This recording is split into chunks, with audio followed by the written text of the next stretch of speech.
Hello dear students, क्या आपका भी बोर्ड एग्जाम आ चुका है और आप घबरा रहे हो कि क्या होगा कैसे होगा, क्योंकि आपने साल भर कुछ भी नहीं पढ़ा, राइट। तो मैं नितेश आज आप लोग के लिए एक बेहतरीन ट्रिक लेकर आया हूं जिसको अप्लाई करके आप एग्जाम में 90% स्कोर कर सकते हैं। बस आपको वीडियो को शुरू से लास्ट तक देखना है। तो चलिए स्टार्ट कर लेते हैं वीडियो को।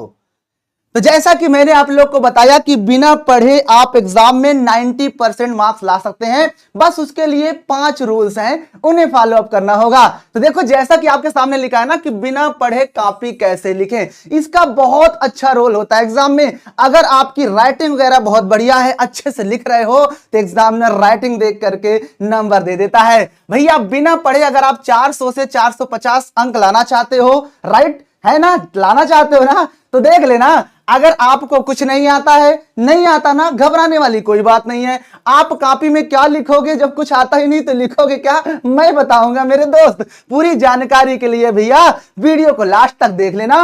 95% पक्का आएंगे, समझ रहे हो ना, 95% लेकर आए होगे। तो चलिए देखिए आपके सामने पहला रूल, मैंने बताया ना 5 रूल हैं, 5 रूल में पूरी कहानी खत्म। पहला रूल क्या है कि सबसे पहले जब आप एग्जाम हॉल में पहुंचोगे तो आपको अपना सारा कुछ जो जो जरूरी होता है एग्जाम के लिए, वो सारा चीज लेकर के जाना है। जैसे काला पेन हो गया, नीला पेन हो गया, स्केल वगैरह हो गई, स्केच वगैरह हो गया, सब कुछ लेकर जाना है। पेंसिल भी लेकर जाना है, हर चीज को अच्छे से लेकर जाना है। वहां दूसरे से मांगने की जरूरत नहीं होनी चाहिए। और भैया जो काला और नीला पेन होना चाहिए ना, वो भी डॉट होना चाहिए। ऐसा नहीं कि लिखो उधर भी देखे, ऐसा कुछ भी नहीं होना चाहिए। अगला, अगर आपको पहले बहुविकल्पी प्रश्न दिए जाते हैं तो जी हां बिल्कुल, सबसे पहले आपको बहुविकल्पी प्रश्न ही दिए जाएंगे। और आपको बहुविकल्पी प्रश्न भैया 20 अंक के दिए जाएंगे। कितने नंबर के? 20 अंक के होंगे। और बाकी के 50 नंबर आपके वर्णात्मक होते हैं। समझ में आया ना, 70 नंबर हो गया ना। तो भैया जो 20 अंक मिलेंगे उसमें इस तरह से आपको एक OMR सीट मिलेगी, जिसमें 1 2 3 होंगे, उसके आगे आपके सामने चारों विकल्प होंगे। अगर मान लीजिए कि पहला क्वेश्चन आपने किया और उसका कौन सा ऑप्शन सही है, मान लेते हैं कि भैया उसका ऑप्शन आपका बी सही है, तो ये 1 के बी को आपको पूरा रंगना है, अच्छे से रंगना है। इस तरह से, कैसे? ऐसे देखो, ऐसे रंगते हैं ना, ये देखो भैया। आपको ये ध्यान रखना है कि बाहर नहीं निकलना चाहिए, पूरा गोला भरा होना चाहिए। ऐसा नहीं कि थोड़ा सा भर दिए बस हो गया, ऐसे में वो एग्जामिनर चेक ही नहीं करेगा। ऐसा भी नहीं कि आप ऐसे टिक कर रहे हो, तब भी गलत तरीका है। तो जब भी आप गोले को भरोगे तो इस तरह से पूरा भरना है। अभी नहीं समझ में आया, अगला देख लो। अगर आपका 2 का मान लो डी सही है, तो डी को बढ़िया ऐसे अच्छे से भरना है। ये देखो, अब बात आती है कि जब डॉट पेन लेके जाओगे ना, तो बेटा एक तो पेन और आता है जो थोड़ा सा मोटा चलता है डॉट में, उसको ले लोगे ना, तो ये जो रंगने वाला काम रहेगा बेटा, उसे आप जल्दी जल्दी निपटा दोगे। और सारे क्वेश्चंस करना है, स्टार्टिंग से शुरू करेंगे और एकदम लास्ट तक करते जाएंगे स्टेप वाइज। तो समझ में आया ना कि जो बहुविकल्पी मिलेंगे 20 नंबर के होंगे और इस तरह से OMR सीट में भरना है। ऐसा भी नहीं कि एक में 2 भर दो, ये भी गलत है। जिस क्वेश्चन का जो विकल्प सही हो उसी को रंगना है। उम्मीद है समझ गए होंगे। आइए आगे बढ़ते हैं। अगर आगे बढ़ते हैं तो रूल नंबर 2 पे आ जाते हैं। रूल नंबर 2 को देखते हैं तो कहता है भैया उसके बाद आपको वर्णात्मक प्रश्न दिए जाएंगे। अभी मैंने बताया ना कि वर्णात्मक प्रश्न कितने नंबर के होंगे, बोलो बोलो, 50 नंबर के होंगे। और 50 नंबर में भैया आपको याद रखना है कि भैया प्रथम पेज से आपको जब लिखना है तो काट पीट बिल्कुल मत करो, क्योंकि जब पहला ही पेज में आप काट पीट कर दोगे ना, तो जो टीचर का इंस्ट्रक्शन होता है ना आपके कॉपी के साथ, वो भटक जाता है। और ये तो पहले ही काट पीट किया है, इसका नंबर भी काटो। इसलिए आपको काट पीट बिल्कुल भी नहीं करना है। समझ गए ना? ओके, अगला भी आपको राइटिंग जितना अच्छी हो सके ना उतनी अच्छी लिखना है। अगर राइटिंग ही आपकी गड़बड़ हो जाएगी तो एग्जामिनर कहां देगा? भैया साफ सुथरा लिखना है, खूब अच्छी राइटिंग। जिस तरह से आप सुंदर हो ना, इसी तरह से आपकी राइटिंग भी सुंदर होनी चाहिए। अगर मान लो अगर आपकी राइटिंग अच्छी भी नहीं है, तभी आपके पास टाइम है, रोज 2 3 3 3 4 4 पेज आप क्या लिखो, राइटिंग लिखो, आपकी राइटिंग सुधर जाएगी। समझ में आया ना दूसरा रूल में क्या करना है? इसी क्रम में अगर हम तीसरे रूल पर बढ़ते हैं बेटा, तो कहता है कि जब आपको प्रथम प्रश्न पत्र मिलेगा, आपको प्रश्न पत्र मिलेगा, एग्जाम में जाओगे तो प्रश्न पत्र मिलेगा, उसमें पूरा प्रश्न होंगे आपके सामने। जब उन प्रश्न को करना होगा तो भैया आपको सबसे पहले प्रश्न पत्र को अच्छे से पढ़ लेना है। पढ़ते नहीं है और प्रश्न पत्र को पूरा पढ़ना है, उसके निर्देशों का पालन भी करना है। जो कहेगा वैसे ही करना होगा। इधर उधर से करोगे तो नंबर भी इधर उधर हो जाएगा। समझे क्या?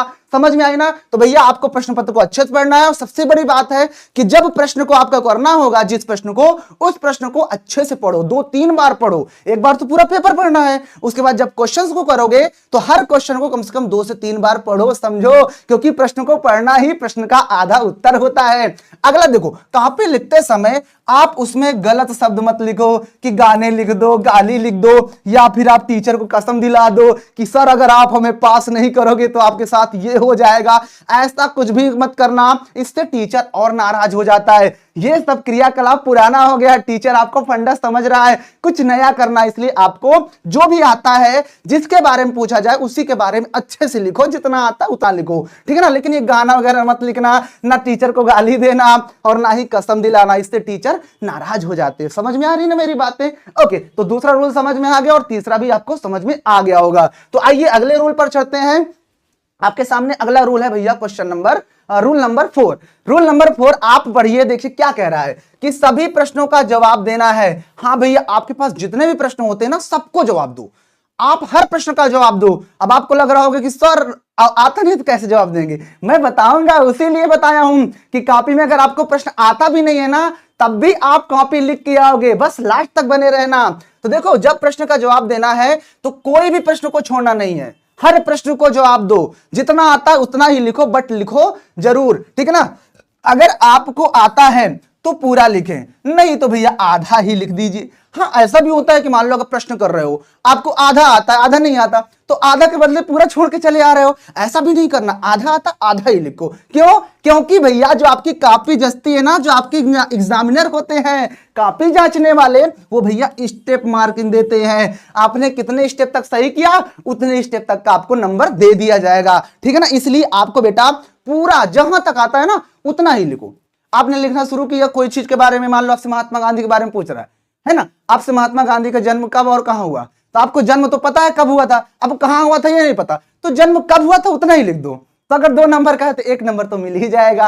समझ में आई ना बात? तो समझ गए ना कि भैया आपको प्रश्न का जवाब देने वक्त आपको प्रश्न को अच्छे से पढ़ना है और उसके बाद एक भी प्रश्न को छोड़ना नहीं है। आपको पूरा लिखना है, अगर आता है, नहीं आता तो आधा भी चलेगा, क्योंकि भैया आपका एग्जामिनर जो कॉपी जांचता है स्टेप मार्किंग चेक करता है, जहां तक सही होगा वहां तक का आपको नंबर मिल जाएगा।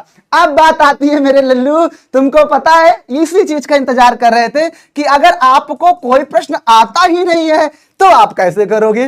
तो भैया इस चीज का इंतजार काफी लोग कर रहे थे, तो जिसका तुम्हें था इंतजार वो घड़ी आ चुकी है। तो देखो, आपको अगर कुछ नहीं आता है, कोई भी प्रश्न का उत्तर नहीं पता है, तो आप क्या करोगे, कैसे लिखोगे? तो बस छोटी सी बात मैं आपको बताने वाला हूं। आइए रूल नंबर 5 पे बढ़ते हैं। ये रहा आपके सामने रूल नंबर 5। जानिए कि अब आपको कैसे लिखना है। अभी तक तो बात हो गई कि चलो जिसको आता था उसका नंबर ना कटे, किस तरह से लिखेगा, वो सब कुछ मैंने बता दिया।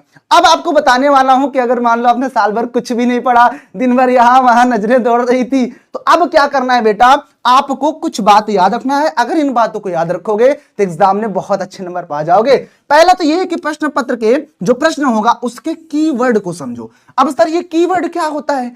कीवर्ड नहीं जानते हो, मैं बताता हूं। नहीं जानते हो तो मैं बताता हूं ना, क्यों परेशान हो। कीवर्ड का मतलब क्या होता है? देखो, कीवर्ड क्या है भैया? कीवर्ड, अगर हम कीवर्ड की बात करते हैं तो जैसा मान लीजिए कि आपके एग्जाम में कोई क्वेश्चन पूछ रहा है, आपसे पूछ लिया कि विद्युत धारा बताइए क्या होता है। अगर आपसे एग्जामिनर ने पूछ लिया कि विद्युत धारा किसे कहते हैं, मान लो आपसे पूछ रहा कि विद्युत धारा किसे कहते हैं, अब आपको विद्युत धारा के बारे में नहीं पता। अरे भैया इतने बड़े हो गए हो तो आपको विद्युत के बारे में तो पता ही होगा ना, जो लाइट वगैरह होती है वो तो पता होगा ना कि विद्युत क्या होती है, उसके बारे में लिख दो। ये होता है कीवर्ड। उसके बाद आपको धारा के बारे में भी कुछ पता होगा कि भैया जब तार ऐसे चलती है उसमें कुछ धारा जैसे बहता, उसके बारे में बना बना लिख दो भैया।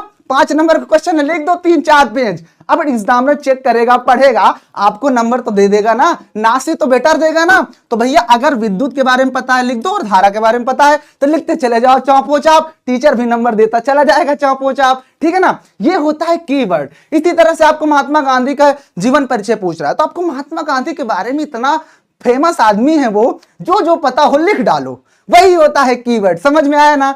ओके, इसके बाद देखो भैया एक बात मैं फिर से लास्ट में कहना चाहूंगा कि जब कॉपी लिखोगे तो साफ सुथरा जरूर लिखना है। साफ व सुंदर राइटिंग में। जिस तरह से आप सुंदर हो ना बेटा, उसी तरह से आपको कॉपी को भी सुंदर लिखना है। समझ में आया क्या? तो ये आपको टोटल 5 रूल्स मैंने बताए। अगर इन 5 रूल्स को अच्छे से तुमने फॉलो अप कर लिया तो भैया एग्जाम में आप 90% से भी ज्यादा 95% तक भी ला सकते हो बस। लेकिन आपको थोड़ा सा मेहनत करना पड़ेगा। बस ठान लो, अब आपके पास समय नहीं है, अभी भी वक्त है। जो मैंने बताया इस ट्रिक को भी अप्लाई करिए और साथ में अभी भी टाइम है, आप खूब मन लगाकर पढ़िए। आप अभी भी खूब मन लगाकर पढ़िए, क्योंकि जब आंखों में अरमान लिया, मंजिल को अपना मान लिया, तब मुश्किल क्या आसान क्या, जब ठान लिया तो ठान लिया। अब ठान लो, अब रुकना नहीं है, अब आपको रुकना नहीं है, बस बढ़ते जाना है। क्योंकि कहते हैं ना कि हालातों के आगे झुकना नहीं है, चाहे जो भी हो जाए पर रुकना नहीं है। अब रुकना नहीं है। अब ये जो बोर्ड की आंधी आई है, बोर्ड नामक जो तूफान आया है, इसमें अपने आप को काबू रखना है कि नहीं, अब चाहे जो कुछ भी हो जाए हम मन लगाकर पढ़ेंगे और टॉप करेंगे। तो बेटा आप पढ़ो, मन लगाकर पढ़ो। हम और हमारी पूरी टीम आप लोग के साथ दिन रात खड़ी है। तो अगर वीडियो अच्छी लगी हो तो वीडियो को लाइक करके जाना, दोस्तों के साथ भी शेयर कर दो। आपके जो बैक बेंचर्स हैं उनको भी पता चले कि आप नहीं पढ़े हो तो पास कैसे हो जाओगे, क्योंकि इतना समय नहीं कि अब आप खूब पढ़ोगे। ठीक है ना? तो बस अब मैं चलूंगा, आपसे विदा लूंगा। अब आपसे मिलूंगा फिर कहीं नहीं किसी नई वीडियो में। बस लास्ट में यही कहूंगा कि बेटा अभी भी टाइम है, बस खूब मन लगाकर पढ़ लो मेरे लाल, खूब पढ़ लो। और बाकी इस ट्रिक को भी अप्लाई कर लेना। फेल तो नहीं हो सकते, पास जरूर हो जाओगे। बाकी अच्छे मार्क्स लाने के लिए थोड़ा सा तो पढ़ना ही पड़ेगा। तो बस वीडियो को फिनिश करेंगे। जाते जाते अगर वीडियो को अच्छी लगी हो, अगर आपको वीडियो अच्छी लगी हो तो लाइक कर देना, चैनल को सब्सक्राइब कर लेना, क्योंकि इस तरह की मजेदार वीडियोज और इस तरह के इंपॉर्टेंट फैक्ट्स आपको सिर्फ और सिर्फ हमारे इस UP board high school YouTube channel पर ही मिलते हैं। तो चलते हैं, फिर मिलेंगे आपसे किसी नई वीडियो में, नए अंदाज में, नई एनर्जी के साथ। तब तक के लिए सभी को लव यू एंड जय हिंद।